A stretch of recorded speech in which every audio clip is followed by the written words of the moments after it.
The Devil in the Belfry, Edgar Allan Poe. Everybody knows, in a general way, that the finest place in the world is or, alas, was the Dutch borough of Vondervottimitis. Yet as it lies some distance from many of the main roads, being in a somewhat out-of-the-way situation, there are perhaps very few of my readers who have ever paid it a visit.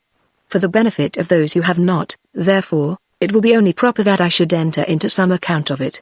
And this is indeed the more necessary, as with the hope of enlisting public sympathy in behalf of the inhabitants, I design here to give a history of the calamitous events which have so lately occurred within its limits. No one who knows me will doubt that the duty thus self-imposed will be executed to the best of my ability, with all that rigid impartiality, all that cautious examination into facts, and diligent collation of authorities, which should ever distinguish him who aspires to the title of historian.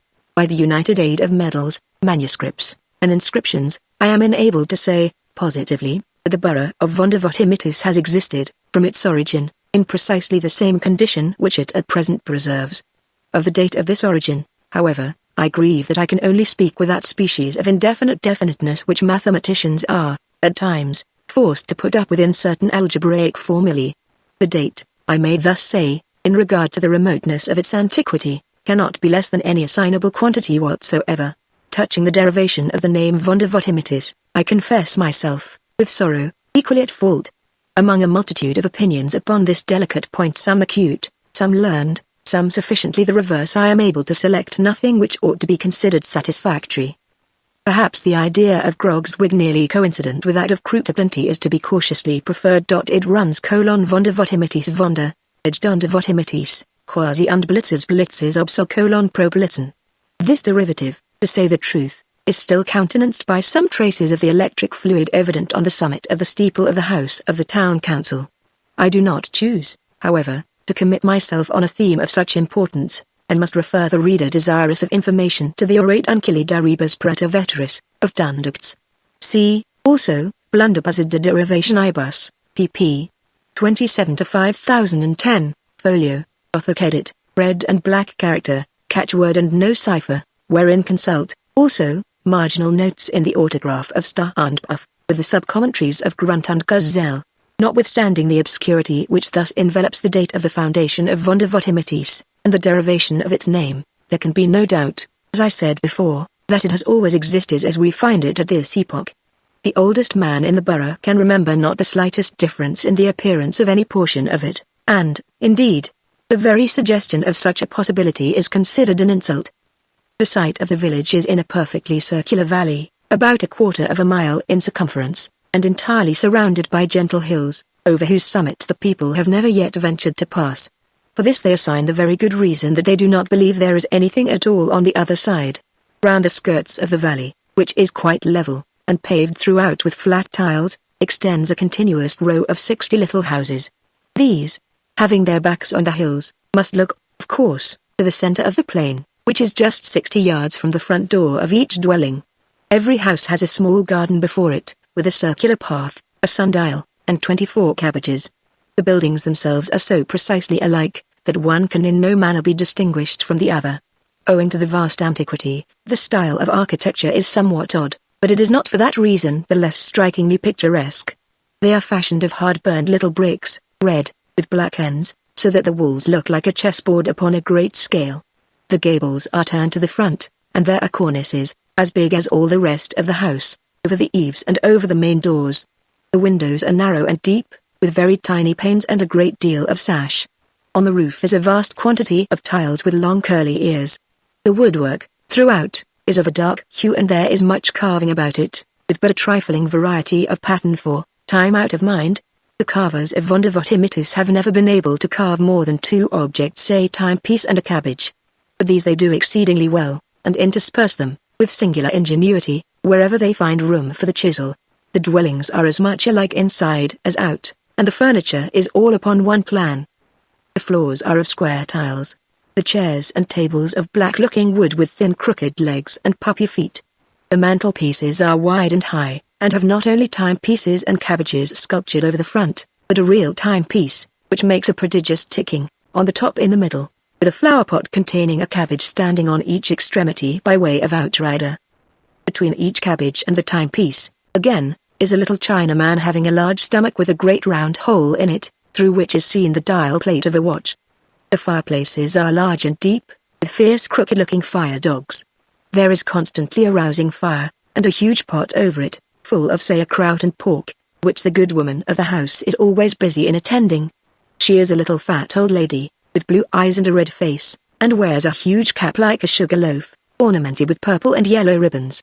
Her dress is of orange-colored linsey woolsey, made very full behind and very short in the waist, and indeed very short in other respects, not reaching below the middle of her leg. This is somewhat thick, and so are her ankles, but she has a fine pair of green stockings to cover them. Her shoes of pink leather are fastened each with a bunch of yellow ribbons puckered up in the shape of a cabbage. In her left hand she has a little heavy Dutch watch, in her right she wields a ladle for the sauerkraut and pork. By her side there stands a fat tabby cat, with a gilt toy repeater tied to its tail, which the boys have fastened by way of a quiz. The boys themselves are, all three of them, in the garden attending the pig. They are each 2 feet in height. They have 3-cornered cocked hats, purple waistcoats reaching down to their thighs, buckskin knee breeches, red stockings, heavy shoes with big silver buckles, long surtout coats with large buttons of mother of pearl. Each, too, has a pipe in his mouth, and a little dumpy watch in his right hand. He takes a puff and a look, and then a look and a puff. The pig, which is corpulent and lazy, is occupied now in picking up the stray leaves that fall from the cabbages, and now in giving a kick behind at the gilt repeater, which the urchins have also tied to his tail in order to make him look as handsome as the cat. Right at the front door, in a high-backed leather-bottomed armchair, with crooked legs and puppy feet like the tables, is seated the old man of the house himself. He is an exceedingly puffy little old gentleman, with big circular eyes and a huge double chin. His dress resembles that of the boys, and I need say nothing farther about it. All the difference is, that his pipe is somewhat bigger than theirs and he can make a greater smoke. Like them, he has a watch, but he carries his watch in his pocket. To say the truth, he has something of more importance than a watch to attend to, and what that is, I shall presently explain.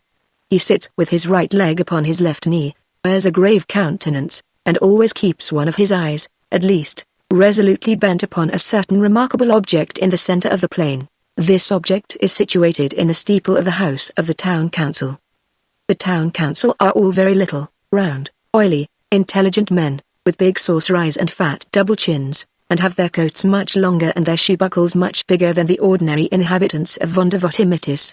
Since my sojourn in the borough, they have had several special meetings, and have adopted these 3 important resolutions. That it is wrong to alter the good old course of things. That there is nothing tolerable out of Vondervottimitis, and that we will stick by our clocks and our cabbages. Above the session room of the council is the steeple, and in the steeple is the belfry, where exists, and has existed time out of mind, the pride and wonder of the village, the great clock of the borough of Vondervottimitis. And this is the object to which the eyes of the old gentlemen are turned who sit in the leather-bottomed armchairs. The great clock has 7 faces, one in each of the 7 sides of the steeple, so that it can be readily seen from all quarters. Its faces are large and white, and its hands heavy and black. There is a belfry man whose sole duty is to attend to it. But this duty is the most perfect of sinecures, for the clock of Vondervottimitis was never yet known to have anything the matter with it. Until lately, the bare supposition of such a thing was considered heretical. From the remotest period of antiquity to which the archives have reference, the hours have been regularly struck by the big bell. And, indeed, the case was just the same with all the other clocks and watches in the borough. Never was such a place for keeping the true time.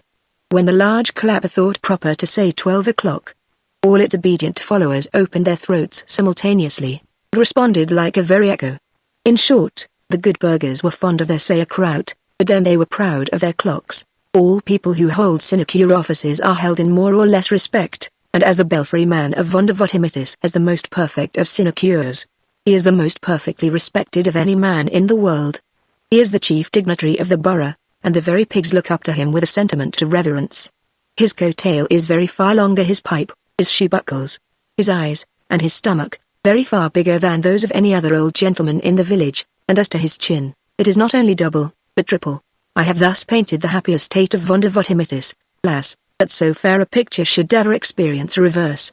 There has been long a saying among the wisest inhabitants, that no good can come from over the hills, and it really seemed that the words had in them something of the spirit of prophecy. It wanted 5 minutes of noon, on the day before yesterday, when there appeared a very odd-looking object on the summit of the ridge of the eastward. Such an occurrence, of course, attracted universal attention, and every little old gentleman who sat in a leather-bottomed armchair turned one of his eyes with a stare of dismay upon the phenomenon, still keeping the other upon the clock in the steeple. By the time that it wanted only 3 minutes to noon, the droll object in question was perceived to be a very diminutive foreign-looking young man. He descended the hills at a great rate, so that everybody had soon a good look at him. He was really the most finicky little personage that had ever been seen in Vondervottimitis.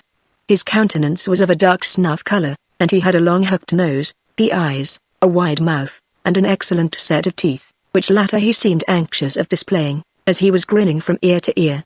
What with mustachios and whiskers, there was none of the rest of his face to be seen.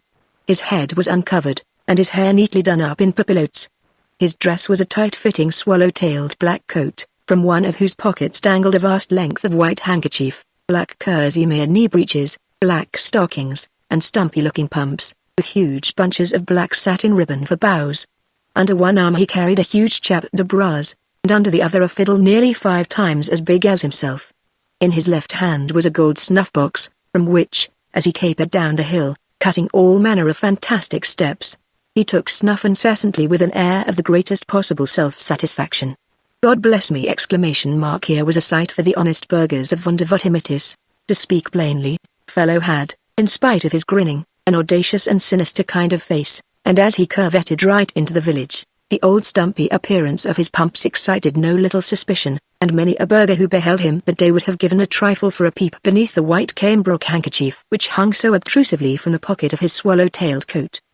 But what mainly occasioned a righteous indignation was, that the scoundrelly popinjay, while he cut a fandango here, and a whirligig there, did not seem to have the remotest idea in the world of such a thing as keeping time in his steps. The good people of the borough had scarcely a chance, however, to get their eyes thoroughly open, when, just as it wanted half a minute of noon, the rascal bounced, as I say, right into the midst of them, gave a chases here, and a balances there, and then, after a pirouette and a pas de zephyr, pigeon-winged himself right up into the belfry of the house of the town council, where the wonder-stricken belfry man sat smoking in a state of dignity and dismay. But the little chap seized him at once by the nose, gave it a swing and a pull, clapped the big chapeau de bras upon his head, knocked it down over his eyes and mouth, and then, lifting up the big fiddle, beat him with it so long and so soundly, that what with the belfry man being so fat, and the fiddle being so hollow, you would have sworn that there was a regiment of double-bass drummers all beating the devil's tattoo up in the belfry of the steeple of Vondervottimitis. There is no knowing to what desperate act of vengeance this unprincipled attack might have aroused the inhabitants, but for the important fact that it now wanted only half a second of noon. The bell was about to strike, and it was a matter of absolute and preeminent necessity that everybody should look well at his watch. It was evident, however, that just at this moment the fellow in the steeple was doing something that he had no business to do with the clock. But as it now began to strike, nobody had any time to attend to his maneuvers, for they had all to count the strokes of the bell as it sounded. 1. Said the clock. 1. Echoed every little old gentleman in every leather-bottomed armchair in Vondervottimitis. 1. Said his watch also. 1. Said the watch of his vrouw, and 1. Said the watches of the boys, and the little gilt repeaters on the tails of the cat and pig. 2. Continued the big bell, and 2. Repeated all the repeaters. 3, 4, 5, 6, 7, 8, 9, 10. Said the bell. 3, 5, 6, 7, 8, 9, 10. Answered the others. 11. Said the big one. 11. Assented the little ones. 12. Said the bell. 12. They replied perfectly satisfied, and dropping their voices, and 12 it is. Said all the little old gentlemen, putting up their watches. But the big bell had not done with them yet. 13. Said he. They're dutiful. Gasped the little old gentleman, turning pale, dropping their pipes, and putting down all their right legs from over their left knees. They're dutiful. Groaned they. 13. 13. Mein Gott, it is 13 o'clock. Why attempt to describe the terrible scene which ensued? All Vondervottimitis flew at once into a lamentable state of uproar. What is come to mine belly? Roared all the boys. I've been on grey for this hour. What is come to mine kraut? Screamed all the vrouws. It has been done to rags for this hour. What is come to mine pipe? Swore all the little old gentlemen, Donder and Blitzen.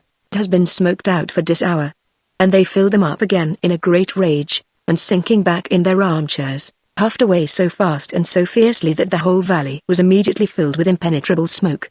Meantime the cabbages all turned very red in the face, and it seemed as if old Nick himself had taken possession of everything in the shape of a timepiece. The clocks carved upon the furniture took to dancing as if bewitched, while those upon the mantelpieces could scarcely contain themselves for fury, and kept such a continual striking of 13, and such a frisking and wriggling of their pendulums as was really horrible to see. But, worse than all, neither the cats nor the pigs could put up any longer with the behavior of the little repeaters tied to their tails, and resented it by scampering all over the place, scratching and poking, and squeaking and screeching, and caterwauling and squalling, and flying into the faces, and running under the petticoats of the people, and creating altogether the most abominable din and confusion which it is possible for a reasonable person to conceive. And to make matters still more distressing, the rascally little scapegrace in the steeple was evidently exerting himself to the utmost. Every now and then one might catch a glimpse of the scoundrel through the smoke. There he sat in the belfry upon the belfry man, who was lying flat upon his back. In his teeth the villain held the bell rope, which he kept jerking about with his head, raising such a clatter that my ears ring again even to think of it. On his lap lay the big fiddle, at which he was scraping, out of all time and tune, with both hands, making a great show, the nincompoop, of playing Judy O'Flanagan and Paddy O'Rafferty. Affairs being thus miserably situated, I left the place in disgust, and now appeal for aid to all lovers of correct time and fine kraut. Let us proceed in a body to the borough, and restore the ancient order of things in Vondervottimitis by ejecting that little fellow from the steeple.